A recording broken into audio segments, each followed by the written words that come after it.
Senhoras e senhores, muito boa noite. Vamos entrando, sejam muito bem-vindos à nossa live especial de hoje, ao nosso aulão especial aqui de hoje. Sejam muito bem-vindos, vamos entrando aqui, já dando aí os nossos boa noite, meu amigo Jensen, já com a câmera aberta aqui. Seja bem-vindo, Jensen, muito boa noite. Meu parceiro Cássio também com a câmera aberta aqui, seja bem-vindo, boa noite. Felipe no canto aparecendo aqui também, boa noite.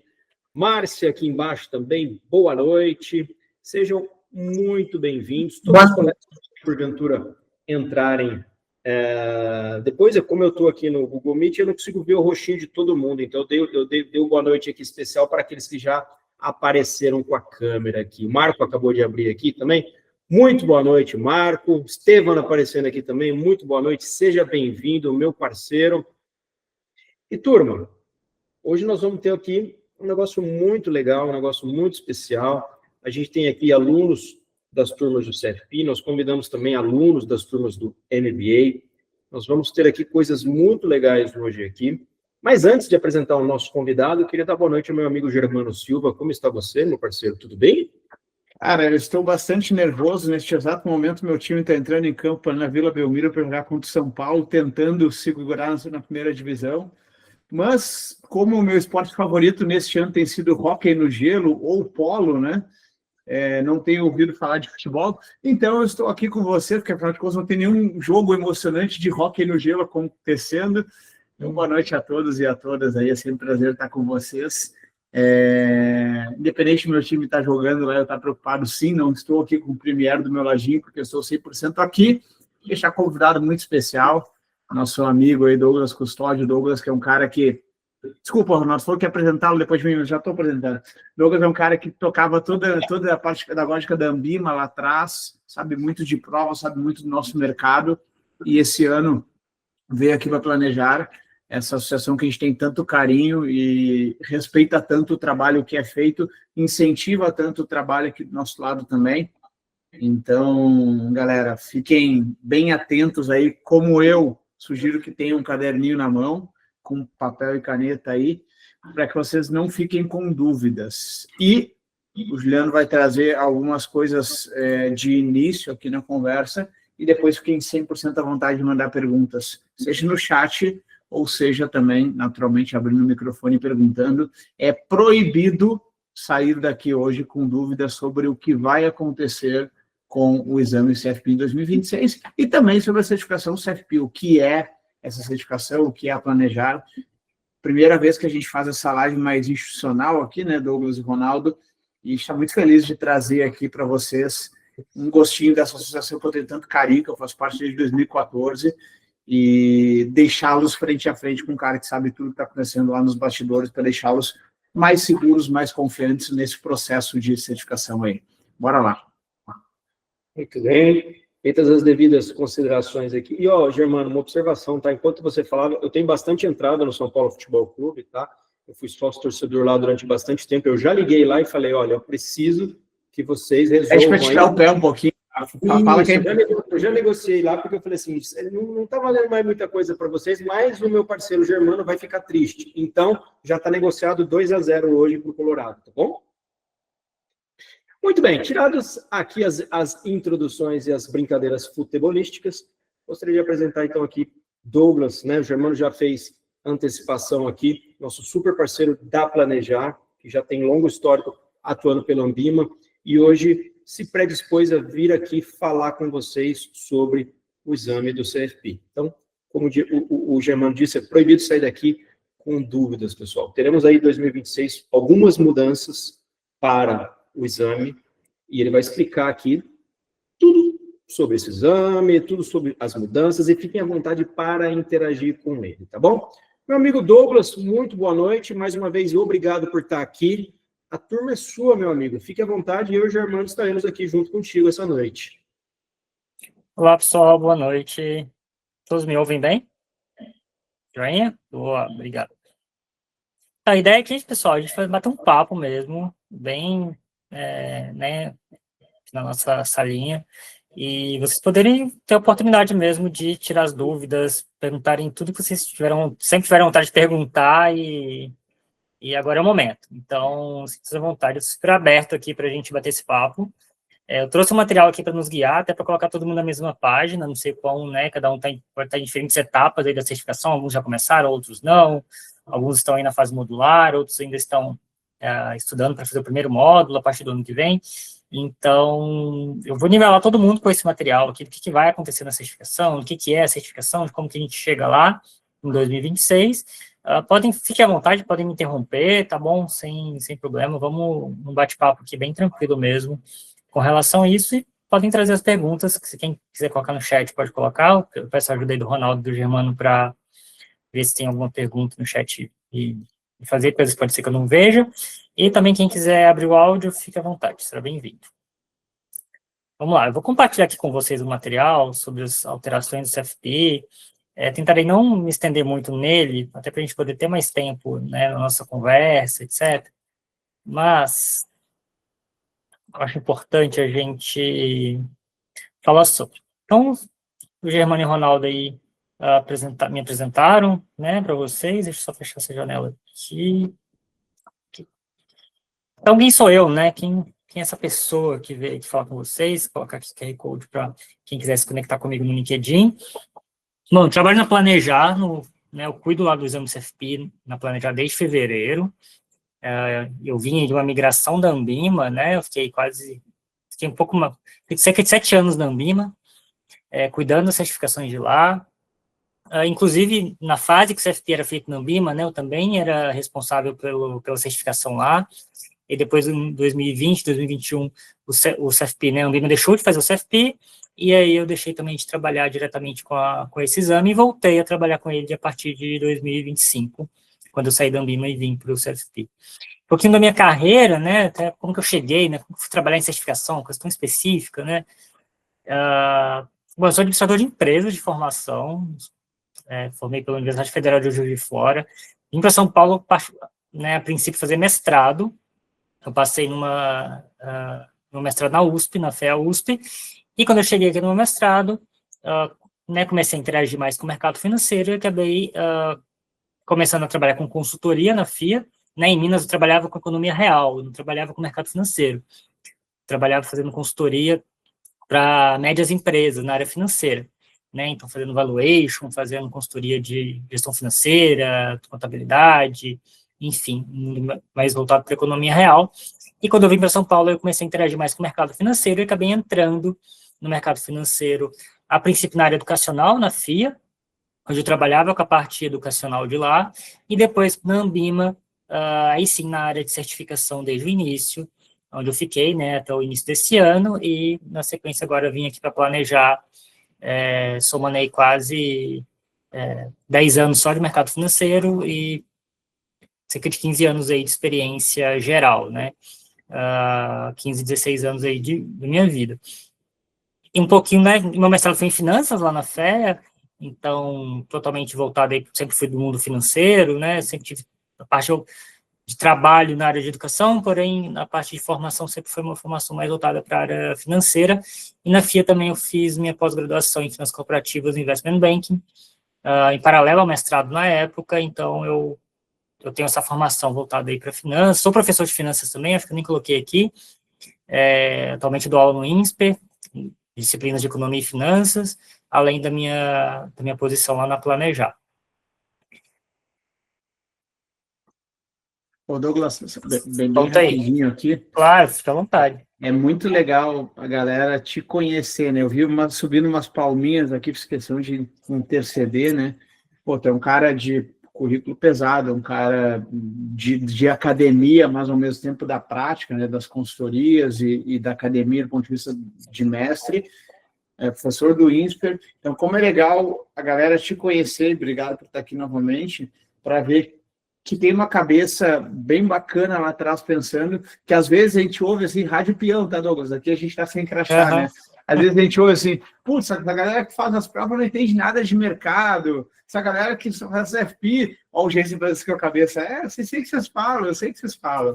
Então, vida como ela tá, galera? Pô, tem um baita cara do outro lado lá, e eu acho que uma das grandes coisas bacanas dessa noite é ver que a Planejar está do mesmo lado de vocês, candidatos.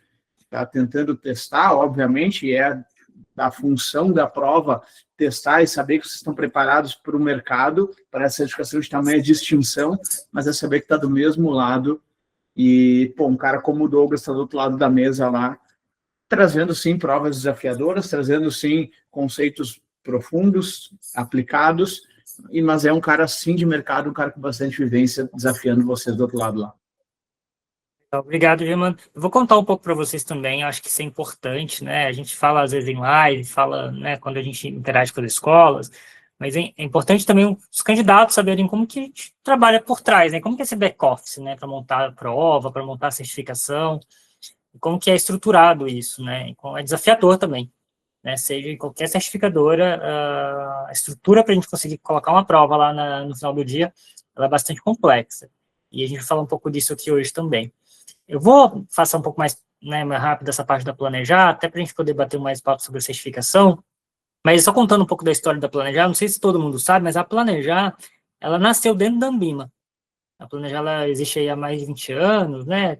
Ela não chamava Planejar no início, chamava IBCPF, e ela nasceu dentro da Ambima, ela foi uma ideia, né, lá no início dos anos 2000, quando foram criadas a CPA 20, né, que foi a primeira certificação criada no Brasil, todo mundo acha que foi a CPA 10, mas não, foi a CPA 20, foi a primeira, lá em 2001, 2002, e em paralelo ali, quase na época que foi criada a CPA 20, que foi a primeira certificação ali da Ambima, veio também a ideia de trazer essa certificação americana para o Brasil, né, e foi criado um instituto, o Instituto Brasileiro de Planejamento Financeiro, o IBCPF, né, de Certificação e Planejamento Financeiro. E esse instituto, ele foi, né, ele foi patrocinado pela Ambima, então ele era literalmente, né, foi criado, idealizado dentro da Ambima, ele tinha CNPJ próprio, porém ele ficava dentro da Ambima, né, e até hoje a Ambima patrocina Planejar, né, apoia e incentiva o desenvolvimento da atividade de planejamento financeiro no Brasil. E por alguns bons anos esse instituto ficou dentro da Ambima, até que em um certo momento, né, a atividade começou a ganhar mais robustez no Brasil, né, o número de planejadores financeiros certificados, né, CFP, também cresceu, e aí a Planejar começou a andar com as suas próprias pernas em dado momento. Mesmo que a gente ainda tenha um patrocínio da Ambima, hoje a gente já tem uma certa independência em relação às nossas atividades, do staff, né, a gente tem escritório próprio, etc. Então, estou contando um pouquinho para vocês como que veio, né, essa ideia. Foi o próprio mercado que foi lá nos Estados Unidos, conheceu a certificação, o FPSB lá atrás, viu que nos Estados Unidos era uma atividade super reconhecida, né, e ainda é muito reconhecida lá, e trouxe para o Brasil, e hoje, até trazendo um pouquinho para vocês, a gente já é um dos países que mais tem reconhecimento, né, em termos de número de profissionais e também em termos de crescimento de profissionais planejadores financeiros. E o papel da Planejar é esse, essencialmente esse, né, é a certificação. Nosso foco é justamente trabalhar em prol de fazer crescer a atividade de planejamento financeiro no Brasil, utilizando a certificação como elemento crucial nessa etapa, né, como essa ferramenta. Então, a gente entende hoje, né, enquanto Planejar, que a certificação CFP, ela abre muitas portas, ela abriu muitas portas para muita gente, né, tanto para quem quer trabalhar diretamente no mercado financeiro, ou quem quer trabalhar como independente, já eu falo um pouco mais sobre isso.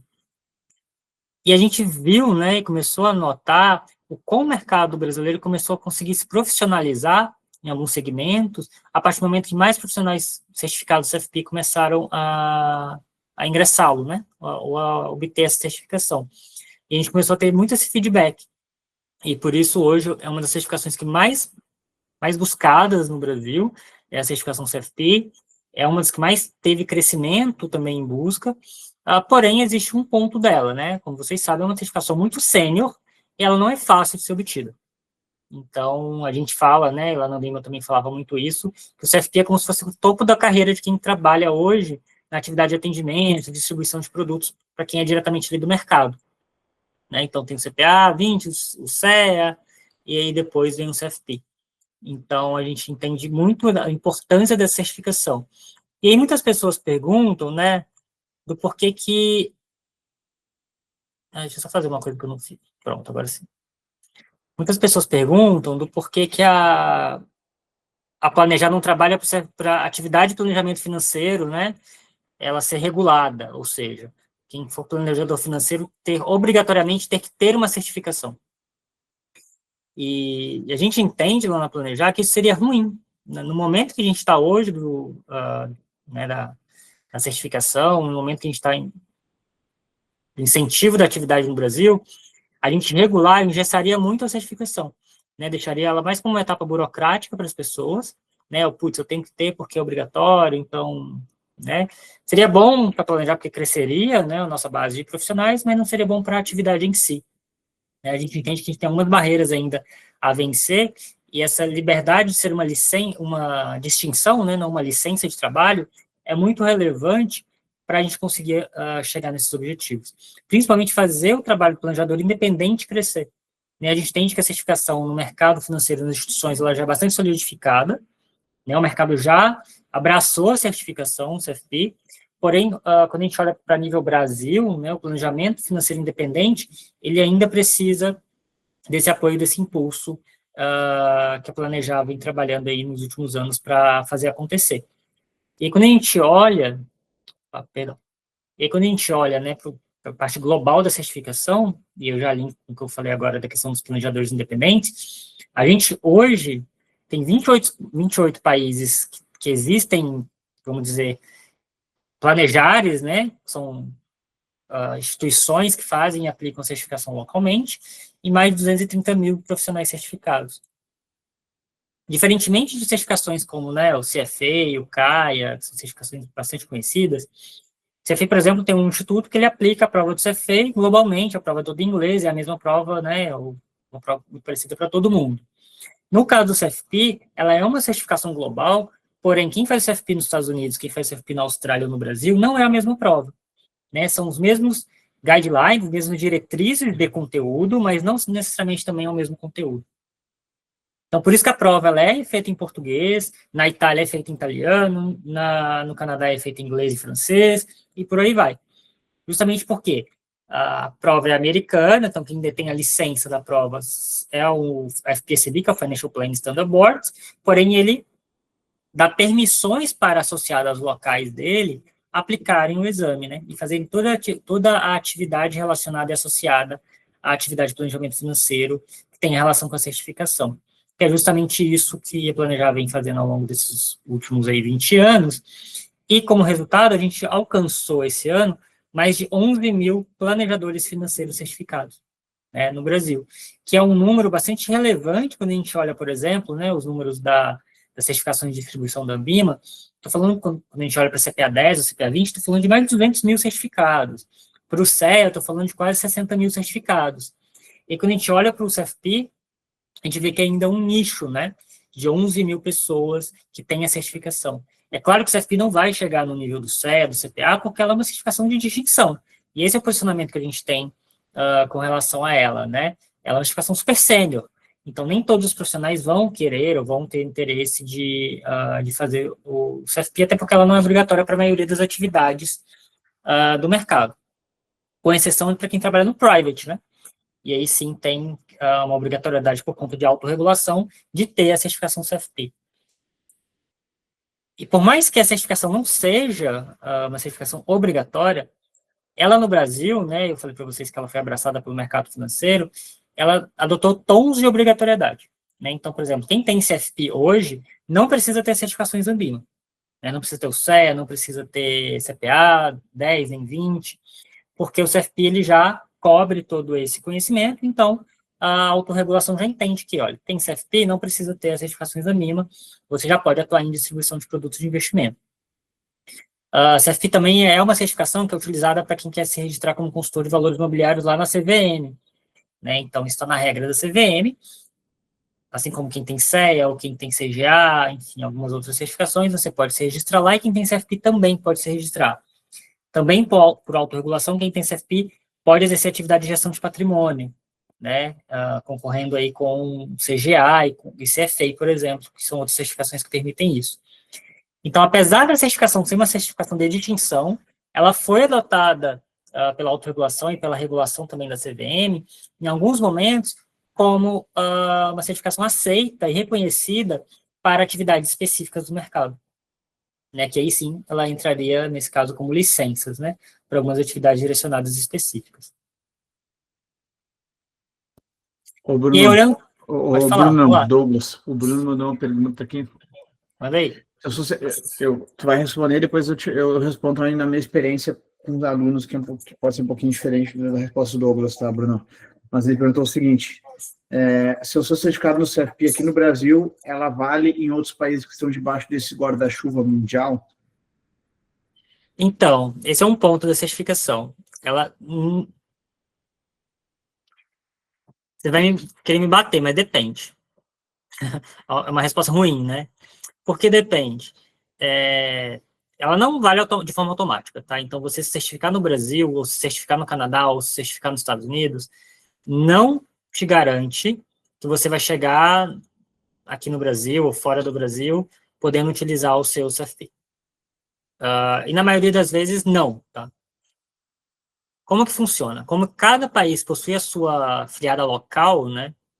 A sua planejar local, a prova possui características locais também. E as regras também têm algumas adaptações que são feitas. Então, se eu me certifico aqui no Brasil, quero, sei lá, vou emigrar para o Canadá, vou morar lá. O que eu precisaria fazer para poder utilizar o CFP no Canadá? Eu preciso bater na Planejar do Canadá e falar, Planejar do Canadá, eu tenho CFP que eu tirei lá no Brasil e eu quero utilizar aqui no Canadá. O que eu preciso fazer para poder utilizar o meu CFP aqui no Canadá? Aí a equipe, né, o staff lá do Canadá vai te dizer o que você vai fazer. Precisa fazer a prova novamente? Precisa fazer um curso? Precisa fazer, enfim, alguma avaliação de documentação? Cada país vai ter sua regra. Tá? Isso é o que a gente chama de cross-border. O FPCB, inclusive, está discutindo bastante isso nos últimos anos, né? Para ter regras mais claras e e mais gerais com relação a essas movimentações cross-border dos profissionais. Hoje não há uma regra específica. O que há dependendo do país que você for, dependendo não, né? Quando você for para um país que tenha uma filiada local do CFP lá, você precisa bater na porta da afiliada local e perguntar o que você precisa fazer.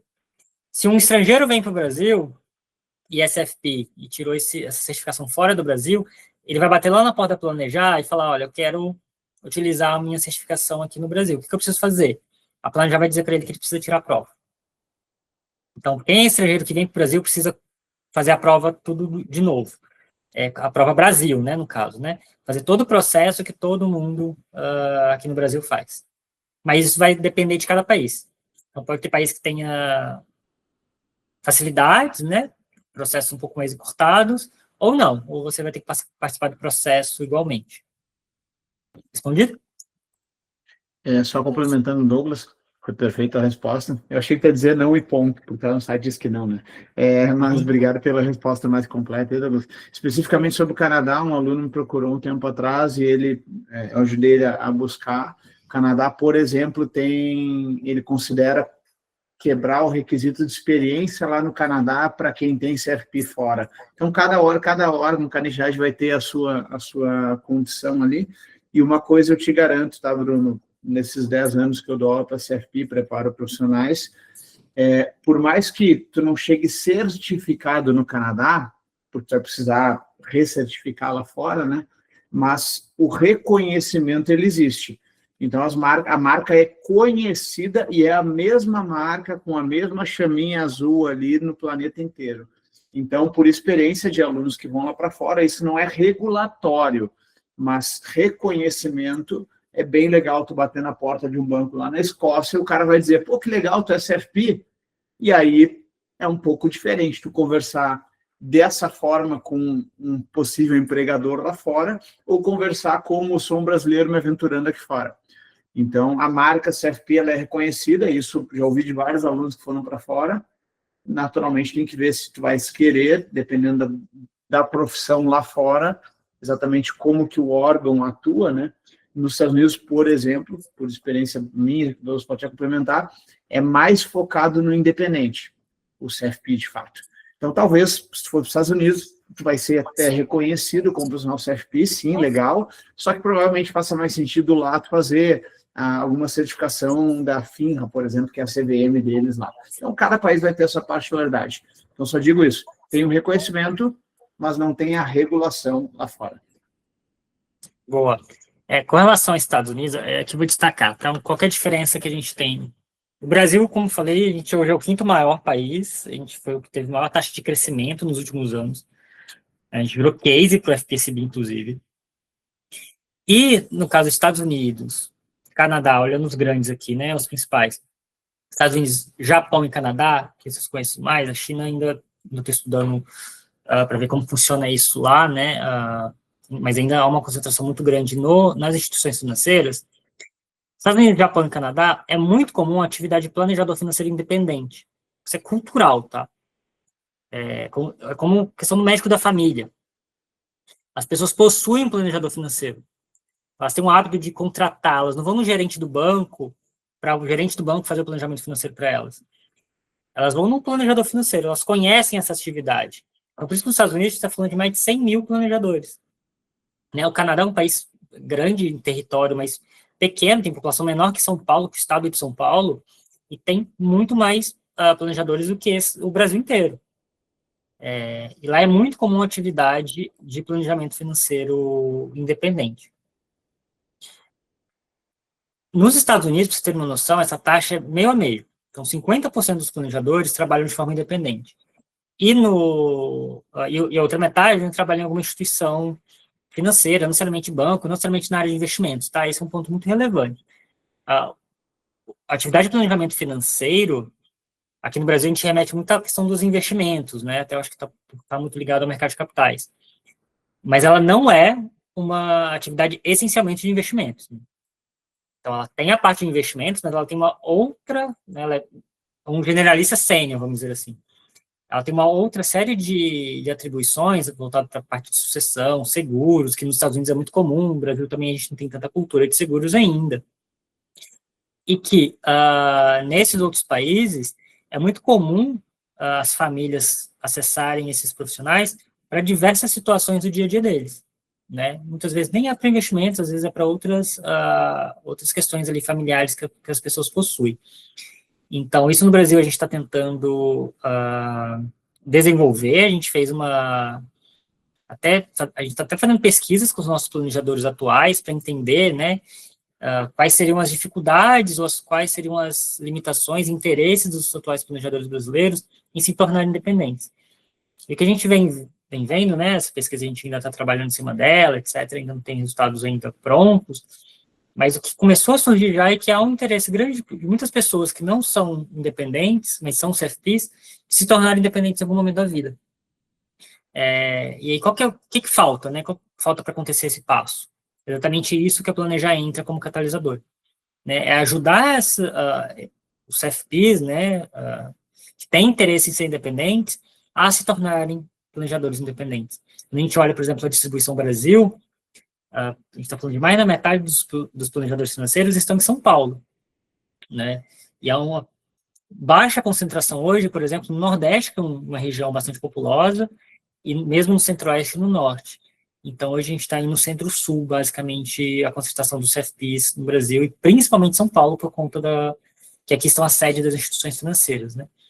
Então, há essa ligação muito forte ainda com o mercado de capitais e com o universo de investimentos.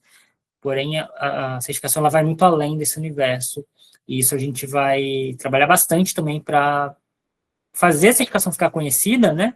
Não só pelo público final, mas também para profissionais, né? Pessoas que possam olhar para a certificação e para a atividade como em si, como uma profissão, né? E possam se interessar, putz, aí está uma atividade para mim, né? Aí está uma possível migração de carreira, etc. Tem vários cases aí de engenheiros, contadores, enfim, profissionais liberais, advogados, e que fazem transição de carreira para atividade de planejamento financeiro.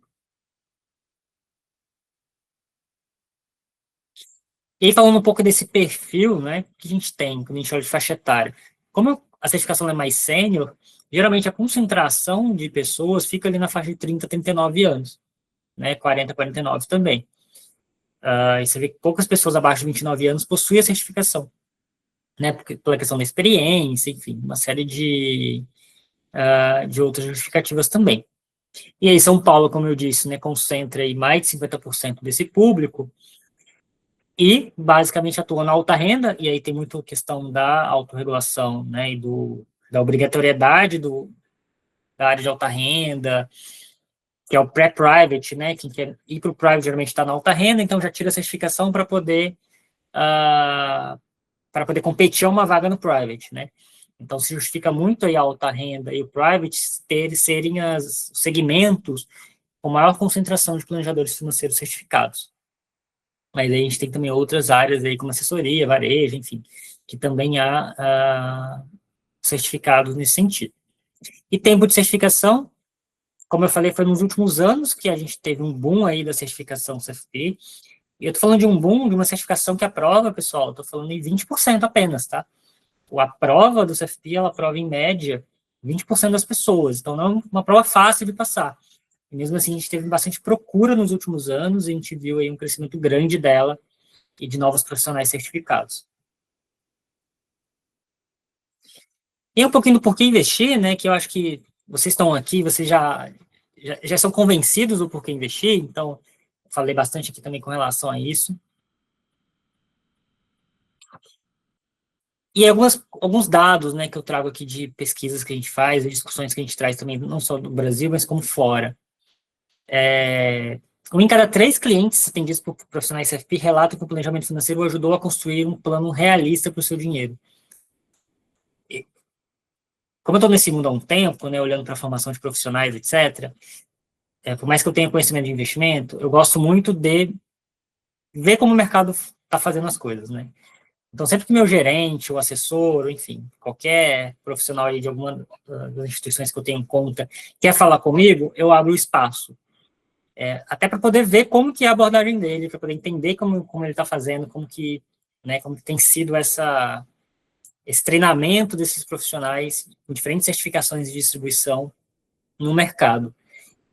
Cara, assim, não é porque eu estou na Planejar hoje que eu falo isso, não, mas de longe, quando eu fui atendido por um planejador certificado CFP, a diferença foi gritante, assim, no meu atendimento. Geralmente eu gosto de marcar mesmo ou presencial, mas geralmente online aqui no Teams ou no Zoom, e a diferença é muito grande, assim.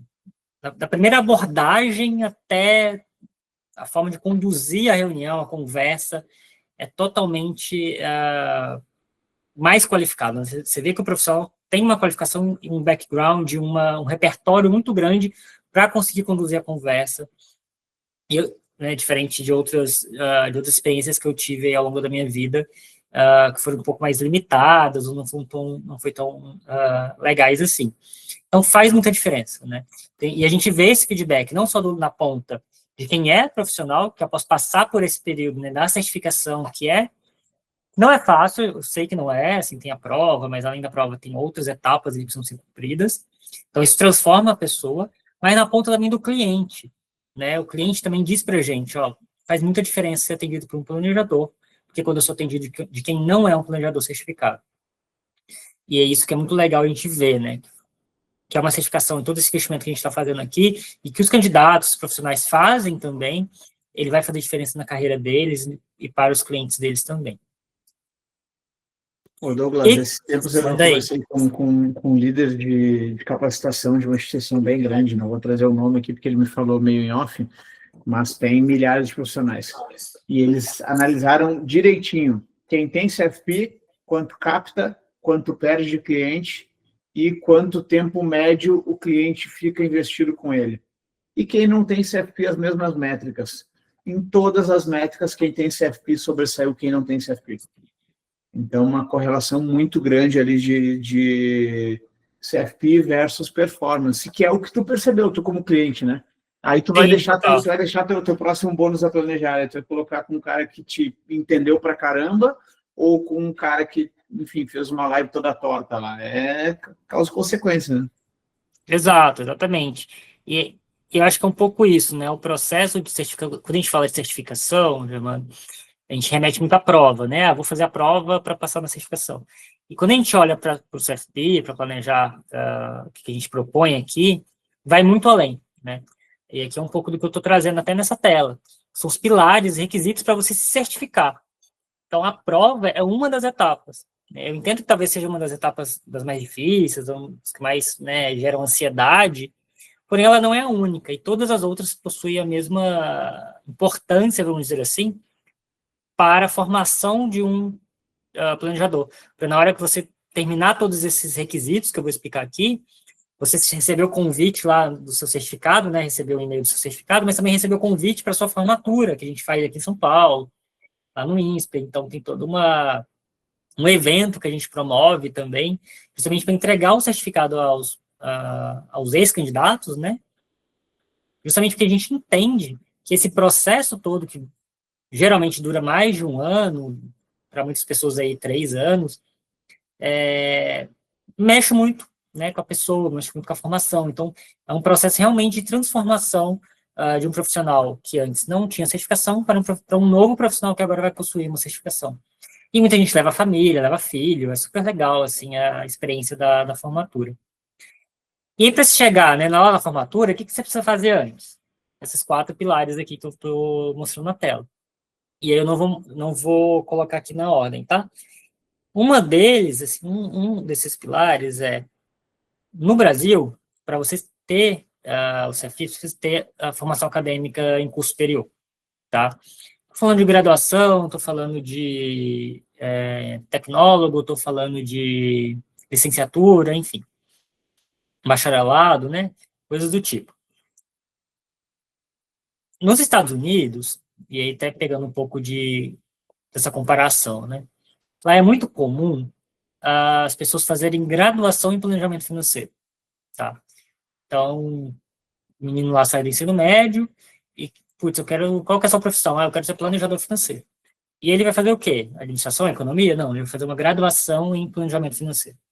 Então, lá existem muitas as faculdades, colleges lá, elas possuem esse curso, né? Enfim, não sei se lá alguns lugares é bacharel, outros pode ser mais tecnólogo, mas eles possuem essa estrutura curricular lá nas universidades. E para você fazer a certificação, você precisa ter feito o curso. Então, é muito comum a cultura da pessoa fazer o curso e depois ela se certificar, né? Aqui no Brasil, a gente ainda não tem a cultura, né, do curso de ensino superior, da graduação em planejamento financeiro, né? A gente tem hoje algumas pós-graduações, MBAs, tem aí voltado mais para pós-graduação, né, em planejamento financeiro, mas ainda não temos a graduação necessariamente em planejamento financeiro. Então, o que a gente faz enquanto planejar? A gente adapta. Lembra que eu falei que cada planejar local tem as suas regras? Aqui no Brasil, a gente adaptou isso. Como a gente não tem a graduação em planejamento financeiro, a gente exige que a pessoa comprove ensino superior. E é isso. Então, quando você começa o processo, né, precisa ser logo de início, em algum momento desse processo, você vai precisar entrar em contato com a Planejar e mandar para a gente a comprovação que você fez em ensino superior. Então, esse é um dos requisitos, tá? O requisito de ética, ele é super relevante quando a gente fala de planejamento financeiro. E aí, é aquilo, né? Eu falo, o CFP é uma certificação de distinção. Então, quem quer entrar no CFP não é porque o chefe está mandando. Pode até ser no Brasil, porque é um ponto de muitas instituições, elas colocam na sua própria régua, né, a necessidade de ter CFP, e aí só tirando a parte do private, que aí sim é obrigatório. Mas quem vem para ser CFP, geralmente vem para participar de um clube, pessoal. É isso, assim. Clube no sentido de ninguém te obrigou a vir, né? Você vem porque você entende a importância daquilo para sua carreira. Você entende que aquilo vai agregar na sua carreira, que você vai conseguir, né, subir de carreira, ou vai conseguir ter uma outra profissão, enfim, vai fazer uma migração de carreira. Você vê valor nisso. E uma vez que você vê valor nisso, você obviamente quer que aquela certificação que tem um peso para o mercado, para os clientes, como eu mostrei para vocês, ela seja íntegra, né? Ela continue tendo esse peso após você obter a certificação. E por isso, o pilar de ética, ele tem um peso muito grande aqui para planejar e também para o CFP global, né, para o FPSB. Então, de cara, quando você começa a falar, putz, quero participar desse clube, quero começar a fazer o processo de certificação e quero me tornar profissional CFP, você vai ter que assinar um código de ética. E esse código de ética, né, que é regido por um conselho de ética que a gente tem aqui na Planejar, que é formado por planejadores financeiros CFPs, tem as regras do que um planejador certificado deve ou não fazer, né? Seja relacionado à questão de integridade, mas também relacionado à questão da própria atividade profissional, né? Recomendo bastante a quem não teve a oportunidade ainda de ler o Código de Ética da Planejar. E a gente tem na figura do Conselho de Ética a instância de avaliação, né, de verificação das denúncias que a gente recebe, né? Então, a gente pode receber denúncia de qualquer pessoa que tenha sido atendida, ou que tenha sido, enfim, tenha tido alguma interação aí com o planejador financeiro, que fale, olha, o planejador financeiro está tendo uma postura antiética aqui comigo. Ele encaminha essa denúncia anônima, na verdade, eu não sei se pode ser anônima, acho que não. Encaminha essa denúncia para Planejar, e esse, né, o conselho, toda essa estrutura que a gente está lá, jurídico, compliance, a Planejar, vai avaliar essa denúncia, e existem várias, né, possibilidades ali de punição, desde uma advertência privada, até mesmo a perda da certificação.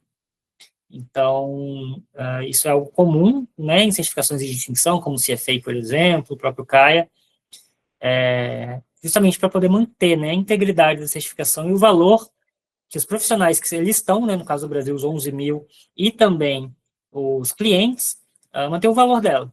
Então, a gente precisa proteger a certificação, e a gente protege a partir também do código de ética e da possibilidade aí de ter as punições para quem infringir em aspectos éticos da atividade profissional. E um outro pilar que tem também é da experiência. E quando a gente fala de experiência, para você conseguir obter a certificação, você precisa ter 5 anos de experiência, né? Douglas, mas por quê? Eu quero fazer, eu tenho que terminar a faculdade, tenho 18 anos, já quero logo ser planejador financeiro, queria muito fazer a certificação. Vamos lá, por que é importante a gente colocar a experiência, né? A certificação, como eu mostrei para vocês, tanto quando a gente olha para a parte independente, alguém que vai cuidar de famílias, por exemplo, ou que trabalha nas instituições financeiras, né, alta renda, private, que vai lidar aí com muito volume de dinheiro, recursos, e além de lidar com muito volume de recursos, também vai lidar com situações complexas, né? Quem é private, por exemplo, cliente private, tem ali questão de sucessão patrimonial, tem questões de seguros, tem questões de aspectos tributários mais complexos do que quando a gente olha para os casos que aparecem lá no varejo, na média, né? Então, a experiência, ela vem muito nesse sentido, da importância de a gente ter essa senioridade na certificação. E por isso que essa experiência ela é relevante, por isso que a gente coloca aqui o mínimo de 5 anos. Essa régua da experiência, ela já vem lá de fora. Se planejar um dia quiser falar, não precisa ter experiência, a gente não pode, né? Qualquer lugar do mundo precisa ter um mínimo de experiência.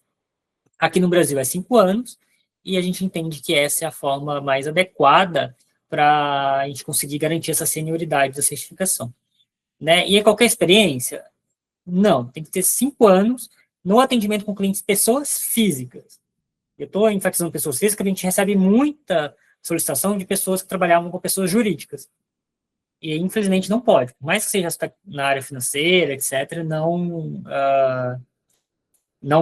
pode, isso não vai contar, tá? O tempo de experiência. Não precisa ser 5 anos no mesmo lugar, no mesmo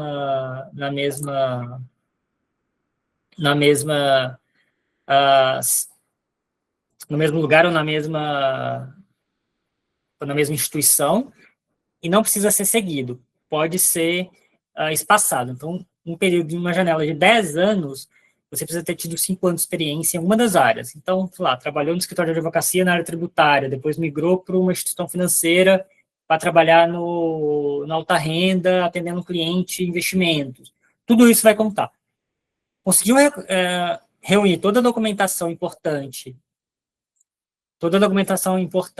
e que é relevante, que comprove, né? E no somatório dá 5 anos, está valendo. E aí, então, você consegue garantir esse pilar do processo de certificação. E aí, partindo para o pilar de exame, o que a gente tem? A gente tem aqui, nem está atualizado, acabei que agora que eu vi que não está atualizado, a gente tem hoje 8 módulos, né? que a partir do ano que vem, na verdade, que vai ser 8 módulos, até o último exame desse ano, que aconteceu em outubro, eram 6 módulos, e as grandes áreas do planejamento financeiro são essas, né? Planejamento financeiro, a parte de investimentos, aposentadoria, riscos seguros, fiscal, sucessório, e a partir do ano que vem também a parte de psicologia, parte comportamental. Tudo isso entra no campo do que a gente fala de as grandes atividades, ou conhecimentos que o planejador financeiro precisa ter, né? E aqui no Brasil, isso é dividido em módulos. Então, cada um dessas grandes áreas é uma prova, né? Então, a gente tem aqui o candidato, né, tem a opção de fazer a prova inteira, completa, são 140 questões, isso é no mundo. Ou você pode fazer isso em partes, você pode parcelar isso. Você pode fazer, sei lá, 1 ou 2 módulos primeiro, e ao longo de 3 anos, você vai poder completar isso. Por que eu falo ao longo de 3 anos? Porque a partir do momento que você passa no primeiro módulo, você tem 3 anos para terminar esse processo. Se em 3 anos você não conseguir terminar todos os módulos, você zera, você vai ter que começar tudo de novo. Então, essa é uma regra que existe, né, que a gente tem aqui com relação à prova modular, né, que é uma forma de a gente também facilitar, vamos dizer assim, o candidato a conseguir aproveitar módulos ali que ele tenha tido um bom desempenho no exame completo e poder ir seguir no exame modular sem ter que refazer aquelas provas que ele já tinha ido bem antes. E aí, feita a prova, putz, passei na prova, Douglas, e agora, o que acontece? Vai receber um e-mail te parabenizando, passou na prova, e vai ter um link nesse e-mail. E esse link vai te levar para um curso, que é como elaborar um plano financeiro. O que é o plano financeiro?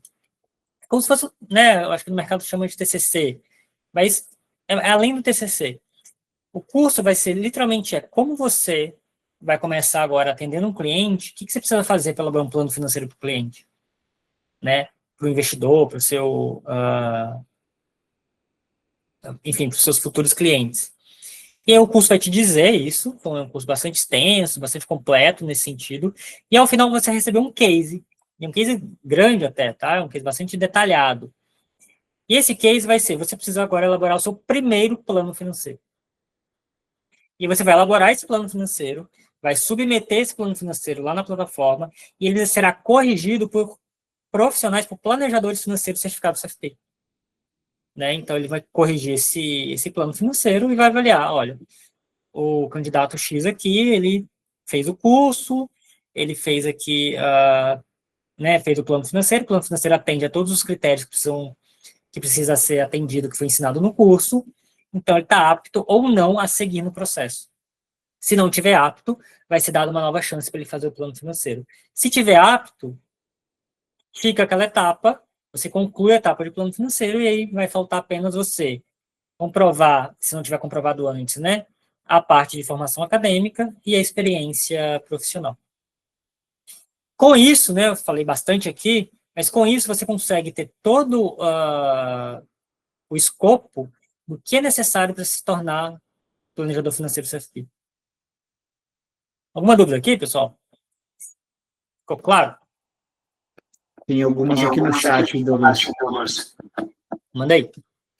Eu respondi umas que foram mais diretas aqui. A Michele perguntou... Ô, se puder refazer a pergunta que não ficou bem claro para mim, tá? Se fizer a prova completa e perder em algum módulo, pode fazer somente o módulo que perdeu? Quer dizer, reprovar em algum módulo, é isso?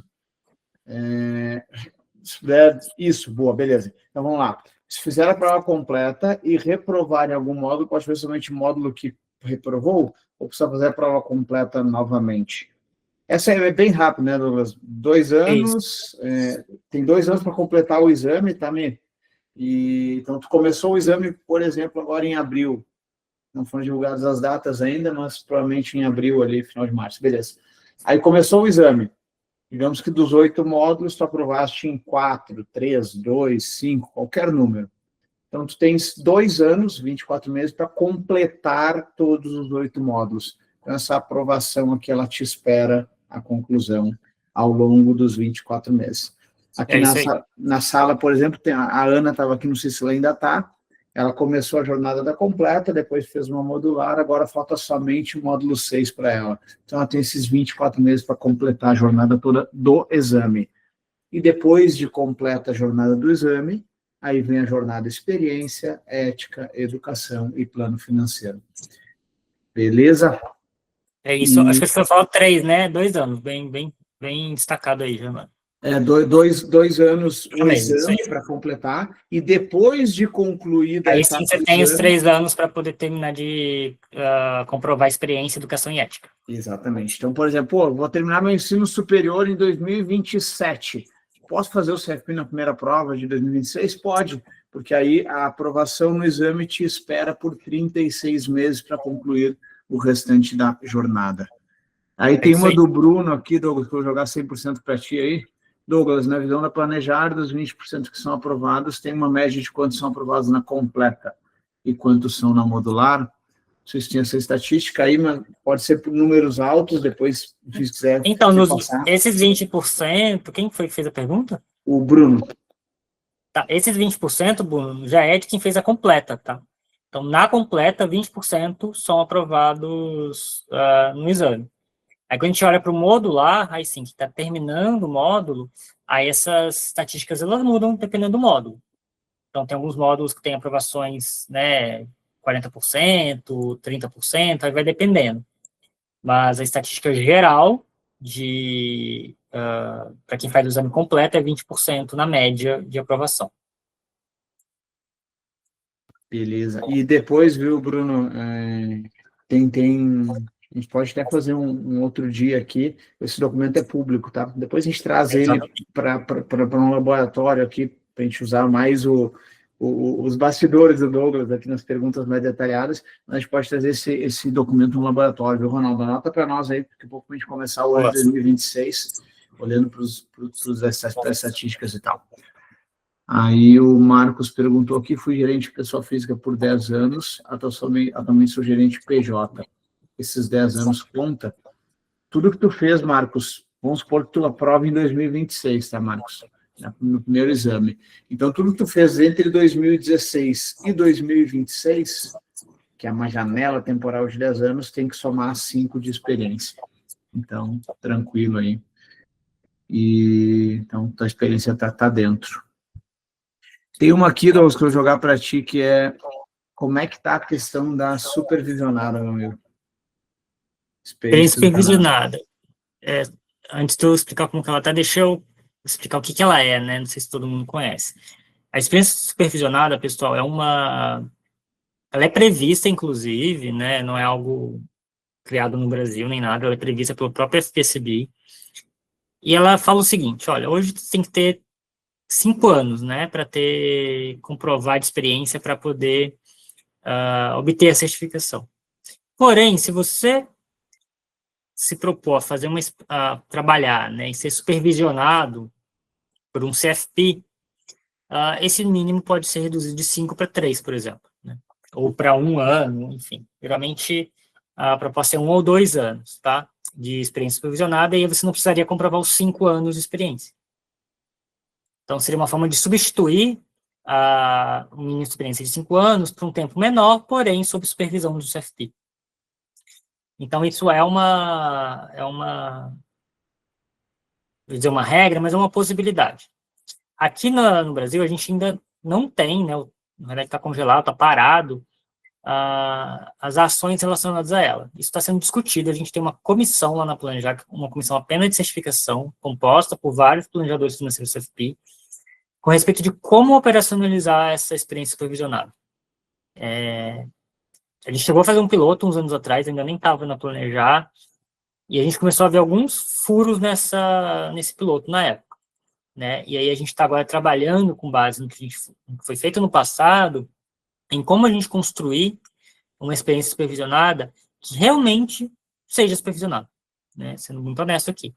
A gente precisa garantir que quem esteja supervisionando realmente nos traga, né, realmente utilize aquela experiência, aquela troca, tenha troca, né, entre o supervisor e o supervisionado, justamente para a gente ter essa garantia de que a redução na experiência ela foi compensada por algum outro elemento, não apenas um papel assinado burocrático ali do supervisor. A gente precisa garantir que exista essa troca. É justamente nessa etapa que a gente está hoje no Planejar. né, de discussão de como que isso pode se dar, como isso pode acontecer. Então, não há previsão de quando a gente vai ter experiência supervisionada, mas a discussão está na mesa. Tá? E, obviamente, qualquer novidade a gente vai comunicar aí a todo mundo via os canais a planejar. Perfeito. Alguém falou alguma coisa aí? Não, acho que é o retorno, tá bom. Aí tem tempo de estudo aqui, Leonete respondia em texto, que é uma pegada mais nossa aqui de metodologia da escola.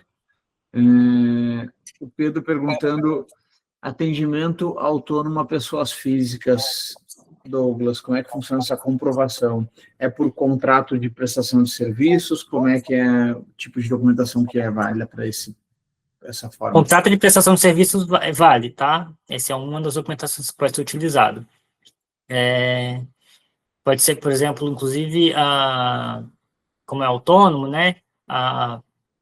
Contrato social da empresa, seu MEI, enfim, qualquer tipo de seu PJ ali quando você tinha, ou quando, né, ou se você tem ainda, isso pode valer também. Declaração dos próprios clientes e acho que o melhor de todos aí, com certeza, é o contrato de prestação de serviço. Maravilha. Ele citou aqui justamente o contrato, então deve ter. Aí ele perguntou, quando vai liberar o material da Planejar atualizado? Já no formato dos 8 módulos, Douglas. Os 8 módulos, legal. Isso é uma outra novidade também que a gente vai ter. A gente fez algumas mudanças, né? Como vocês viram agora no final do ano. Esse material não está sendo vendido mais, ele é um material que está sendo... agora no final do ano a gente começou a incluir ele na inscrição, né? De forma gratuita, ou seja, gratuita, né? Claro, você está pagando a certificação, então você recebe o material, mas você não precisa comprar ele à parte mais. Esse é o ponto. Com relação ao material dos 8 módulos, né, as apostilas, elas já estão praticamente prontas, estamos trabalhando aqui para lançar elas agora em dezembro já, não sei ainda dizer o como, tá, porque as inscrições só abrem em janeiro. Estou tentando negociar aqui internamente com o pessoal para a gente poder liberar isso antes também para as pessoas, né, uma vez que não tem custo, então a gente liberar talvez no site, alguma outra forma das pessoas terem acesso, mesmo que não estejam inscritas ainda. Mas estamos trabalhando aí para agora em dezembro já ter essa liberação. Só não tenho certeza a data ainda, tá? Ainda não depende aí só de mim, estou trabalhando aqui com a equipe para ver uma data e uma forma de fazer isso, para que todo mundo consiga ter acesso ao material antes mesmo das inscrições começarem. Boa, Douglas, golaço aí. A Tati perguntou, aprovado. O John Lennon, preciso fazer uma pergunta antes de conseguir a resposta precisa do Douglas aqui, John. Em 2025, eu tenho aprovado 4 módulos. Em 2026, preciso fazer um novo módulo de psicologia? Depende. Depende de quando você começou, né, John? Então, se você começou no 51, sim, você vai ter que fazer. Se você começou antes, aí não. Aí você não precisa fazer. Mas se você começou agora em outubro e aprovou esses 4 módulos em outubro, aí você vai precisar fazer psicologia. Quem tem qualquer aprovação de qualquer módulo em julho de 2025 ou anterior, está dispensado do módulo de psicologia financeira. É isso. Aí me diga aqui, John, no chat, se tu tens essa... Fiz em julho a completa e outubro a modular. E em julho, John, tu já teve alguma aprovação? Já vem carregando essa aprovação modular desde julho? Se sim, tu não precisa fazer o módulo de psicologia financeira. É isso. Quem já tiver algum tipo de aprovação, né, de julho para trás, na hora que for fazer a inscrição para o módulo pendente ano que vem, já vai aparecer já ticado para a pessoa que não precisa fazer os módulos que já foram aprovados e o módulo de psicologia. E vai aparecer apenas pendente ali os módulos que realmente estavam faltando. Agora, quem começou a fazer em outubro em diante, mesmo que tenha sido aprovado em algum módulo, aí vai aparecer lá como pendente o módulo de psicologia, vai ter que fazer, para quem for de outubro em diante. Boa. E aí ele comentou aqui que passou em 2 módulos em julho. Então, perfeito, John. Tu não precisará fazer. Tu já tem 4 aprovados, então só faltam 2 módulos para te fechar a jornada ali em 2026. Se, porventura, um dos seus módulos pendente for o módulo 1, tu vais ver que ele virou 2 módulos. E aí, nesse caso, tu vai escrever nos novos módulo 1 e 2, que são até menos questões, né, Douglas? Pelas proporções ali, módulo 1 e 2 Isso. somados vão ser menores do que o 1 vigente, antigo, né? Isso, que a gente está trabalhando aqui é justamente que esse módulo 1, né, que foi quebrado em 2 módulos, ele vai ter 2 elementos grandes, né? Então, o segundo módulo ele vai ter mais a parte de financeiro, né? Então, as questões que vocês aí já estão acostumados a ver, e o módulo 1 vai ser mais a parte relacionada à atividade profissional, né? Então, código de ética, perfil de competências, atividade do planejador como um todo. E aí, quem tiver pendente o módulo 1, atualmente, for fazer ano que vem, vai ter que fazer esses 2 módulos, vai aparecer aí para todo mundo 2 módulos para serem feitos, porém, na composição, né, deles, vai ter aí um peso parecido ou inferior aí, na verdade, atualmente inferior, né, em termos de número de questões, mas parecido em termos de o atual módulo 1 que a gente tem hoje, tem de questões, etc., com que já é feito hoje, né? Não existe nenhum conteúdo novo necessariamente nesse módulo, apenas uma quebra do atual módulo 1 em 2 outros módulos. O conteúdo novo, essencialmente, vai ser o módulo 8 de psicologia. Boa. E um pedacinho lá da gestão de ativos que entra também em economia digital, né? Isso, vai de ter novo, a parte... basicamente, são esses dois pontos. assim, mesmo psicologia, né? Vai ter a parte de finanças comportamentais, que já existe no exame hoje, então essa parte vai ser inserida no módulo 8, porém são conteúdos que estão ali vivos, né? Então, quando a gente olha, por exemplo, de classes de ativos ou produtos de mercado, isso sempre vai estar sendo atualizado no exame. Então, surgiu alguma coisa no mercado, a gente sempre vai atualizar. Não vai precisar fazer um novo job analysis, um novo programa detalhado só para incluir isso.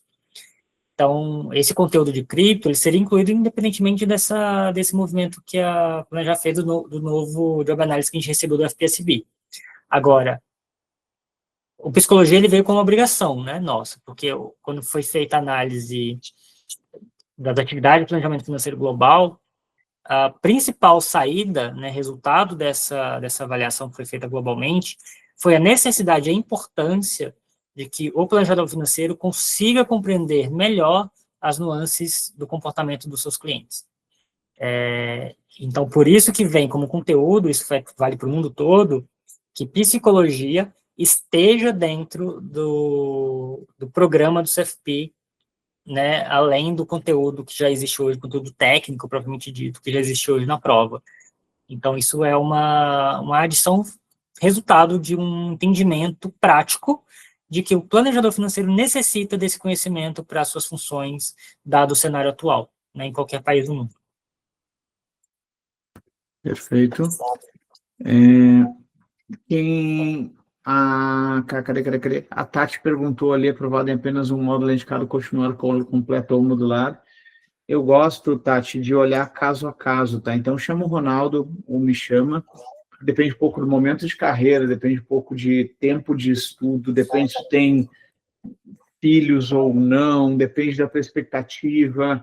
Eu já dei respostas diferentes para pessoas diferentes para a mesma pergunta. Então, pode ser que o Douglas eu fale, cara, esquece esse teu módulo aprovado aí, vai para a completa, porque tu consegue sentar o bumbum na cadeira por 90 dias e estudar bastante. E eu posso dizer para o Ronaldo, que está com 2 filhas, cara, vai na modular, porque para ti faz mais sentido. Então, é meio que nem investimento, sabe? Tem perfil aqui para a Tati. Então, manda uma mensagem para mim ou para o Ronaldo, que a gente ajuda a decidir entre completa ou modular. Você é mais bola no nosso campo aqui contigo. Douglas, mais uma para ti aqui. Alguma projeção da prova migrar do formato físico para 100% digital? Bruno perguntou. Projeção, sim. A gente está trabalhando, Bruno. Deixa eu até parar de compartilhar para vocês poderem ver aqui melhor. A gente está trabalhando... Cadê vocês? Justamente com essa frente atualmente, tá? Então...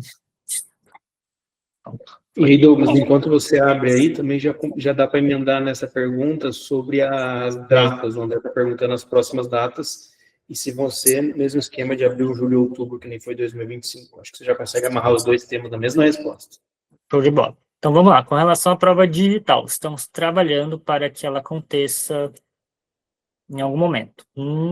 O que eu já posso garantir para vocês, ela não vai acontecer em 2026, tá? Hoje a gente está trabalhando para que ela aconteça em 2027.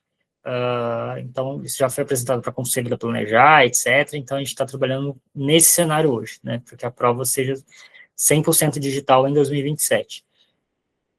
Justamente para a gente não ter essa coisa híbrida, né? Uma experiência, parte das pessoas tendo experiência no papel, parte das pessoas tendo experiência no computador. E a gente entende que a experiência no computador, ela possibilita melhores resultados, não estou falando nem de aprovação ou reprovação, mas melhores resultados em termos de experiência, tá? Ali você vai poder utilizar a planilha eletrônica, a gente consegue capturar ali o tempo que cada pessoa gasta em cada questão, então a gente consegue calibrar melhor aquela elaboração da prova com base naqueles tempos, a gente entende, putz, esse módulo aqui as pessoas estão gastando muito tempo, então talvez eu vou dar mais tempo nesse módulo, porque elas não estão estourando o tempo, não estão conseguindo terminar a prova. Então, com base nesse, utilizar o computador me permite entender melhor como que vocês estão indo na prova, né? Além de outros dados também que a gente consegue capturar em termos de eficiência também de geração de resultados, os resultados saem muito mais rápido, enfim, tem várias vantagens no uso do computador em relação ao papel. Estamos trabalhando frente a isso. Qual foi a outra pergunta, Ronaldo, que você emendou? Eles perguntaram aqui sobre as datas para 2026, se vai seguir esse mesmo esquema que foi em 25, abril, julho, outubro. Quando vão ser essas datas? Possivelmente sim, tá? A gente também está fechando essas datas para liberar ainda esse mês. Até, imagino eu, até o final, início da segunda quinzena, a gente já tem essas datas liberadas. E sim, possivelmente vai atender essa mesma lógica aí de abril. Tem que ver, porque ano que vem vai ter muito feriado, vai ter Copa, vai ter eleição, então pode ser que a gente tenha um ajuste ou outro ali para não atrapalhar muito, pode ser que a última data seja um pouco mais para novembro do que outubro, mas estamos vendo com relação a esse calendário aí do ano que vem, que está bastante desafiador aí, com muitos eventos. Mas a lógica não muda, tá? E nesse mesmo tema de prova, Douglas, o Jensen trouxe agora valores. Mantém, cai, sobe? Não há expectativa de, Jensen, de ter aumento de valor. Possivelmente vai vir, aí assim, possivelmente porque nem sou eu que decido isso lá na Planejar e nem estou tão atualizado assim. É a inflação, né? Então é o reajuste inflacionário que tem ali, né, em tudo que a gente tem na vida, né? Então, mas aumento de valor, ou, enfim, mesmo por conta do aumento de módulos, não, isso não é isso previsto por hora, tá? Beleza.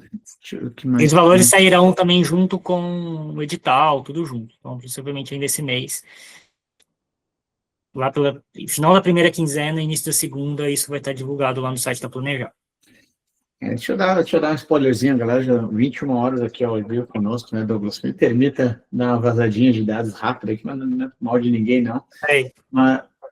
Mas enfim, o digital foi um sucesso lá, do ponto de vista da Planejar, tá, galera? E a gente aqui também, como escola, percebeu isso. E o Douglas me comentou, numa outra conversa que a gente teve, que eles estão pretendendo liberar um pouco mais de espaços para o digital, né, Douglas?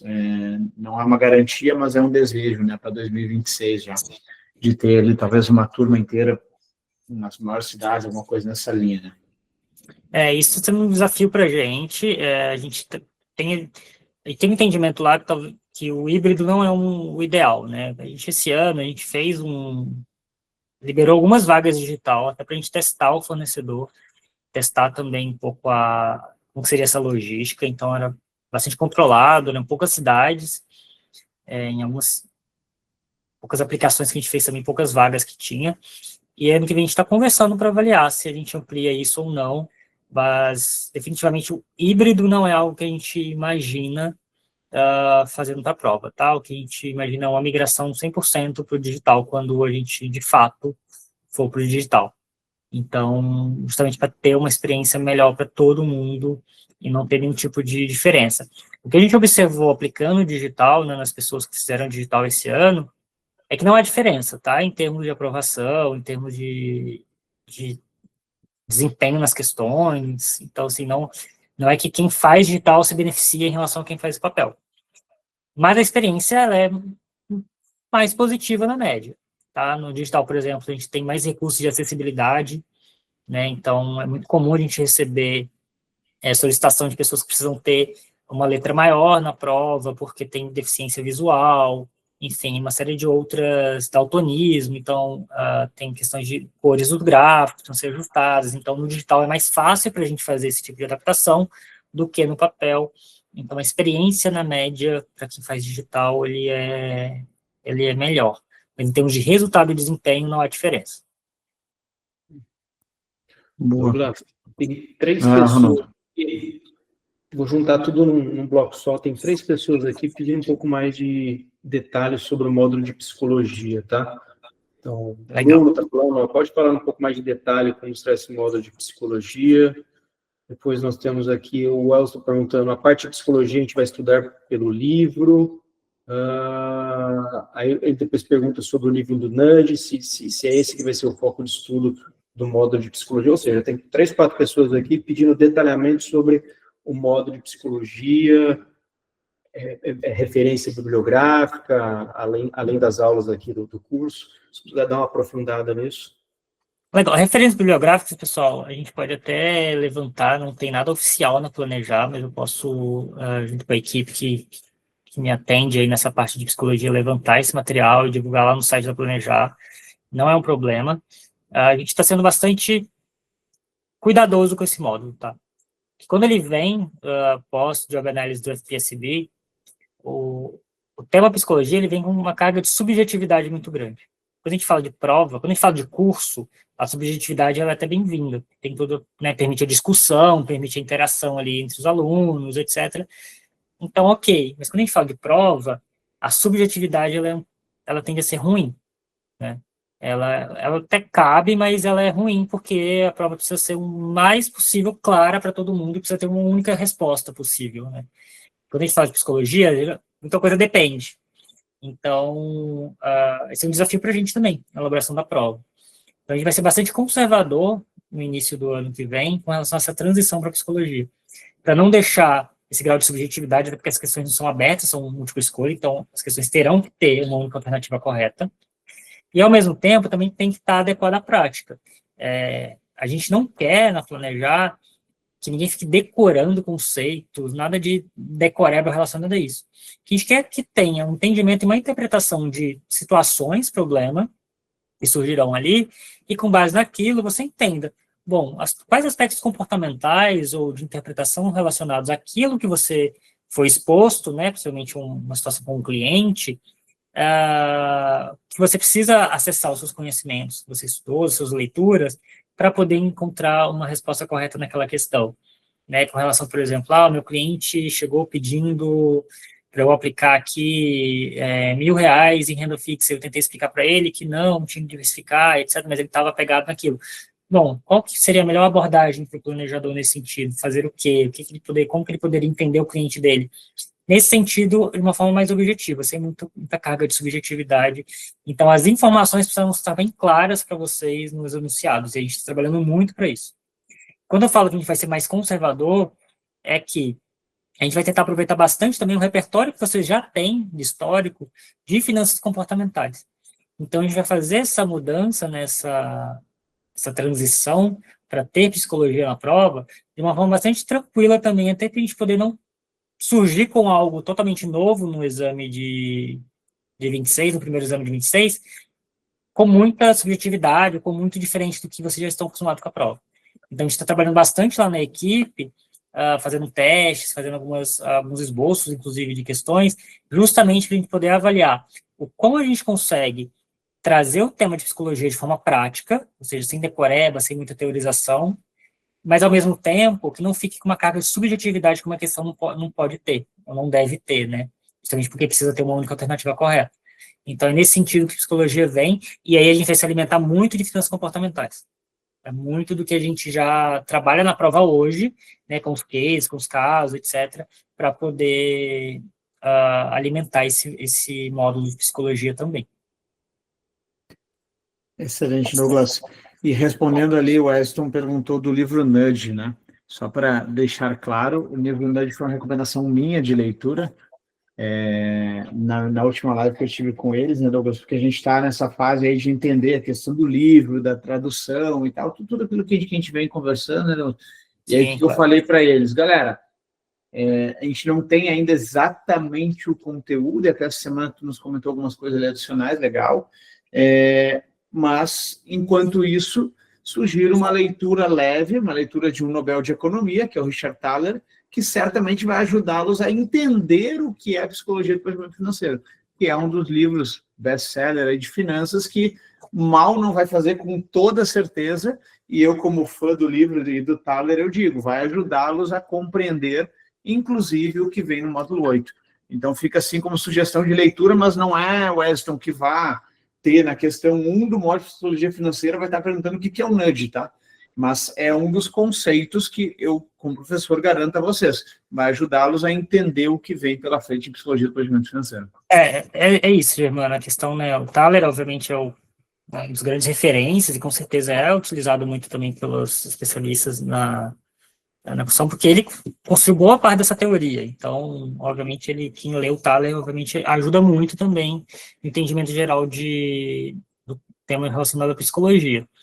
Com relação à bibliografia específica, o que a gente vai ter? A apostila que a gente vai liberar, então a apostila vai estar gratuita para todo mundo, então eu entendo que ela vai ser uma grande referência, não só para, né, quem gosta de leitura, de ler, pega a apostila, vai ler, ou quem tenho certeza aí que o Ronaldo e o Germano também utilizarão esse material aí na questão dos cursos, etc. Então, com uma forma até mais didática e legal do que apenas um PDF, né, denso ali. Então, esse é um material oficial, obviamente. E esse livro que o Germano citou, que é um livro que foi feito pelo FPCB, essencialmente psicologia, então não entra no campo de finanças comportamentais. É um livro que a gente está traduzindo ele, na verdade, é o FPCB que vai traduzir, está traduzindo ele para português, e a Plânia já vai ajudar na divulgação desse livro de psicologia. E em algum momento, e obviamente a gente vai fazer isso com bastante antecedência, que a gente toma esse cuidado sempre, ele entra como material oficial para o exame também, tá?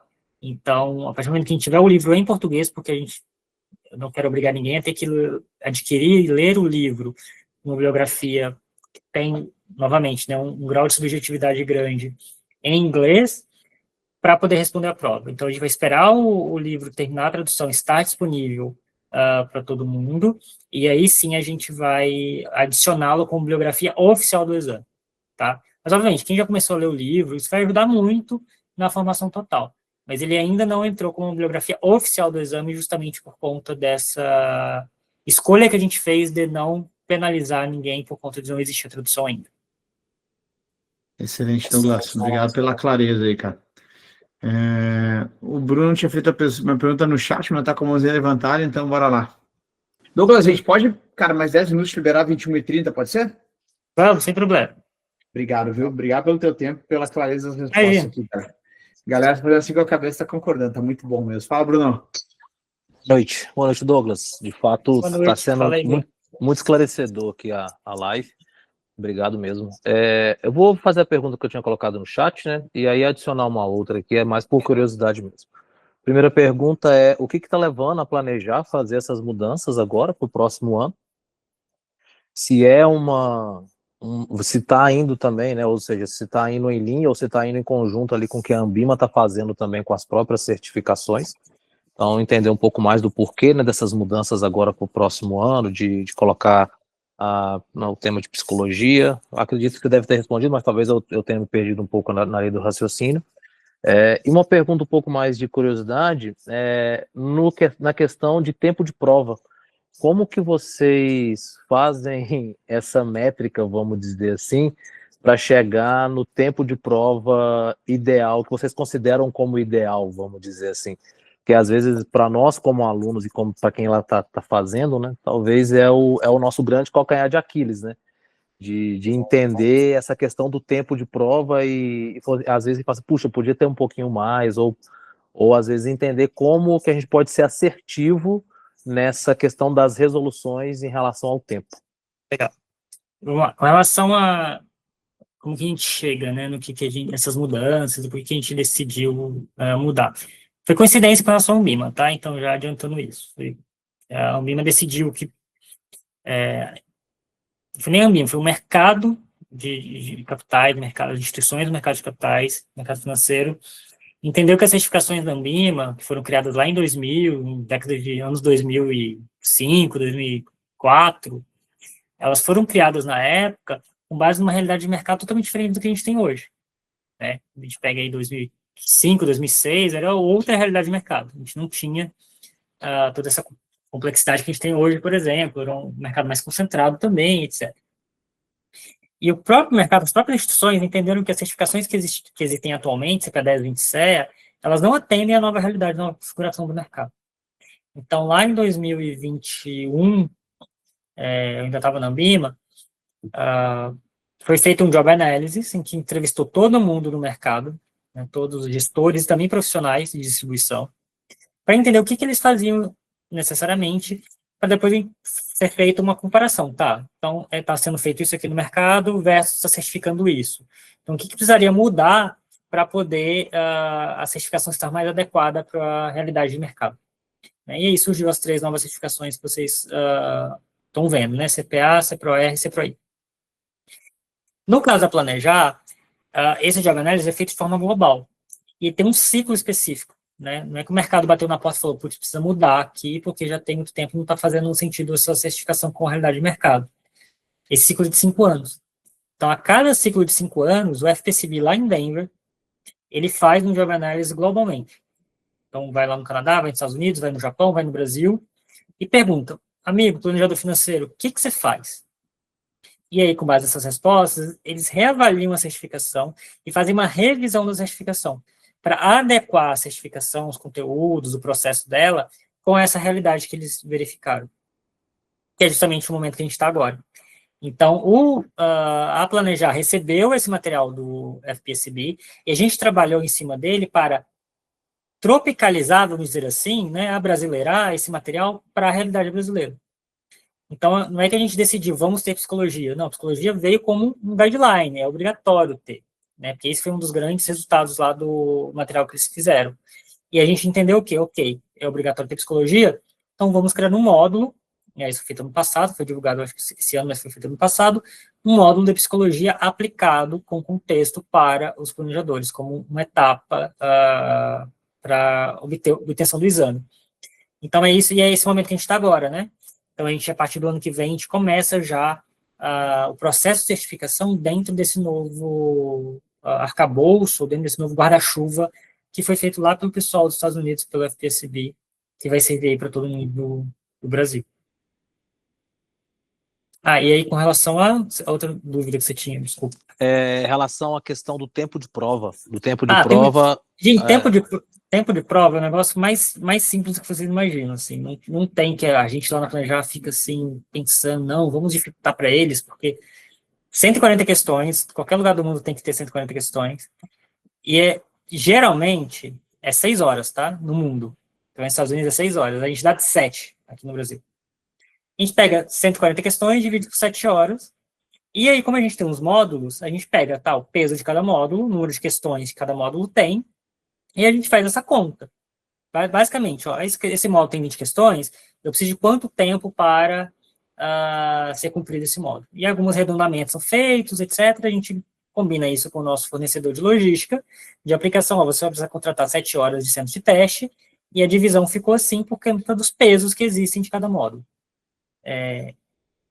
Com base nos feedbacks que a gente vem recebendo, e aí eu gosto muito de ficar próximo dos candidatos, e só para vocês terem uma noção, eu faço todas as provas, tá?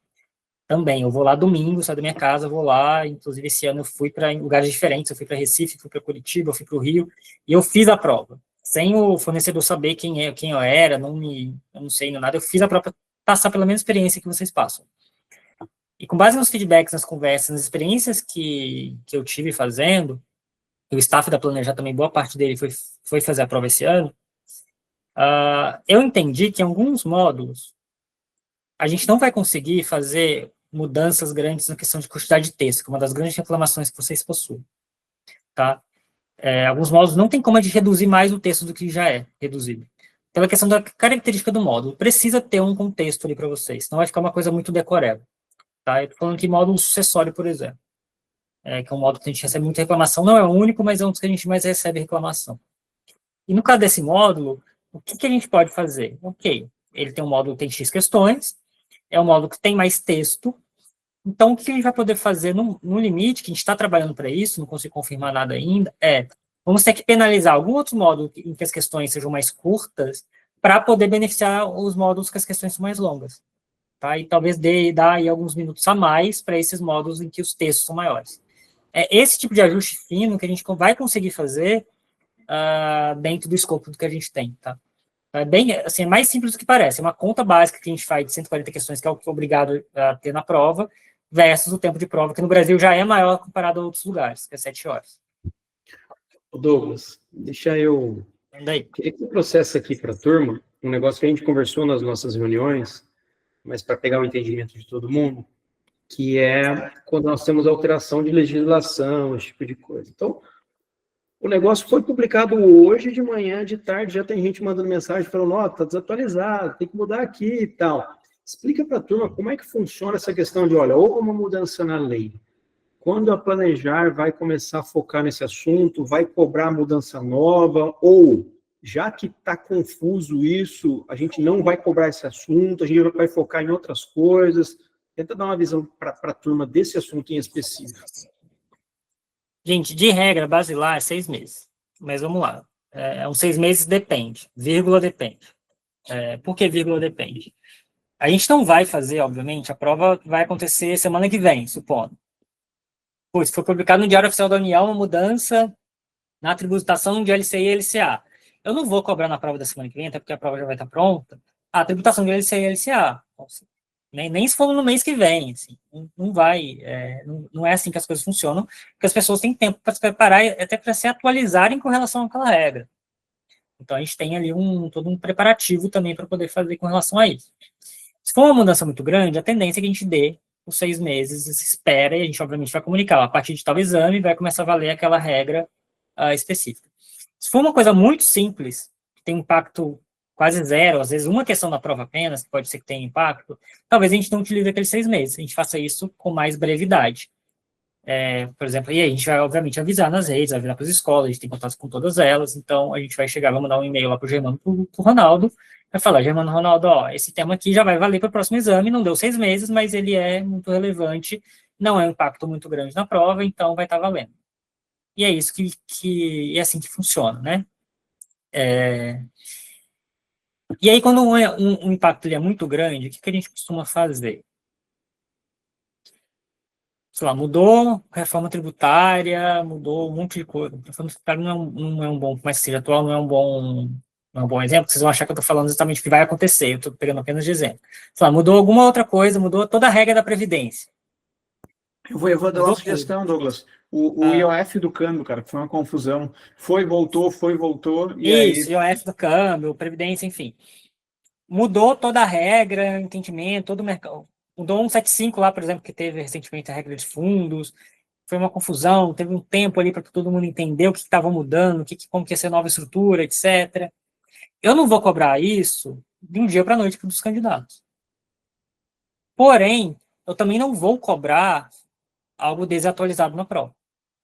Eu também não vou fazer as pessoas estudarem algo que não vai fazer sentido para elas no dia a dia, no pós-prova.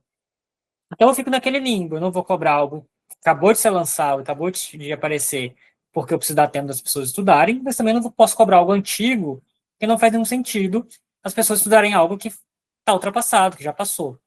Então o que a gente faz nesse meio tempo? Eu evito cobrar aquele tema específico.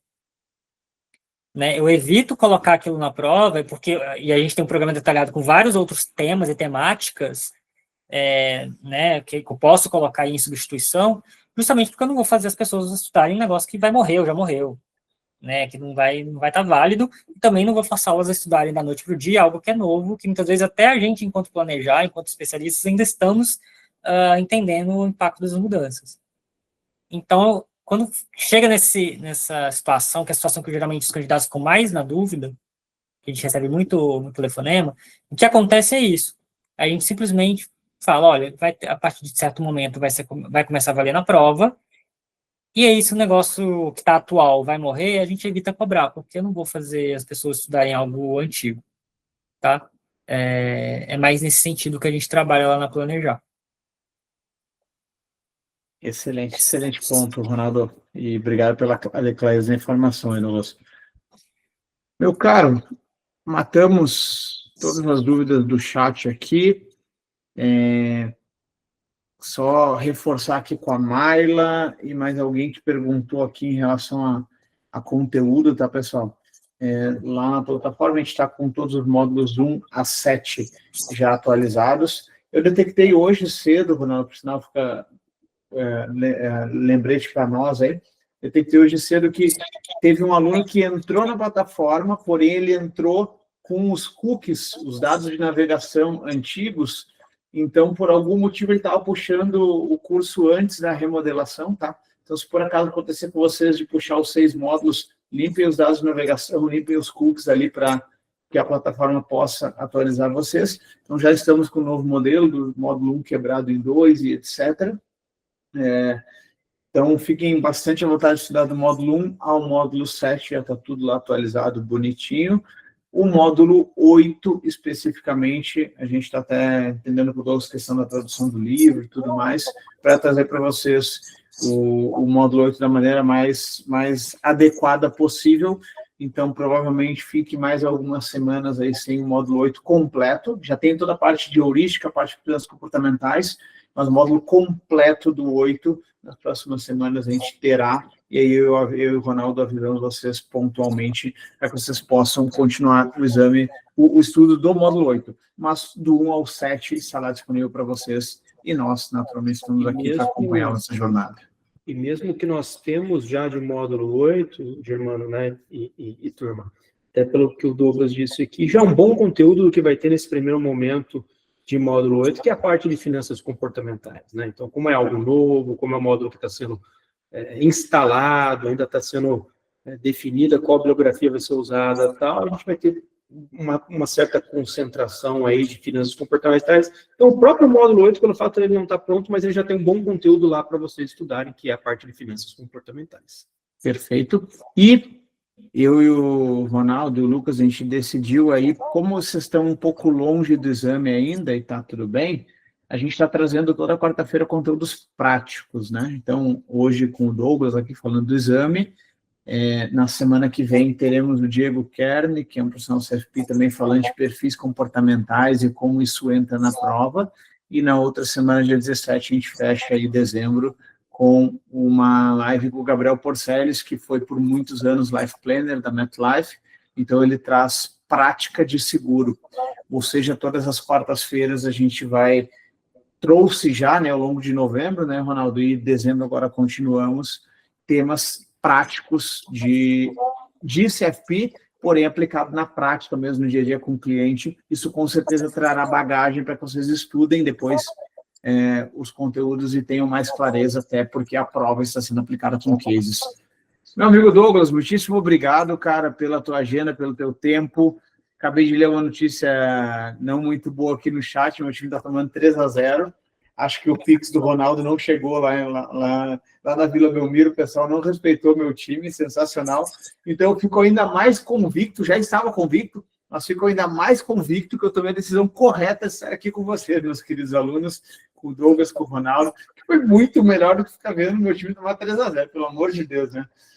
Então, olha, eu já vou te falar que desse problema eu não sofro, porque minha família toda é flamenguista, então a gente está bem feliz aí nessa... O cara tá com 4 taças de Libertadores ali atrás da cabeça. E está preocupado com as 9h30 se ele vai levantar a taça hoje ou no final de semana. É outra realidade, né, cara? É outro nível de conversa. Perfeito, pessoal. Obrigado, agradeço aí. Pela ligação, então.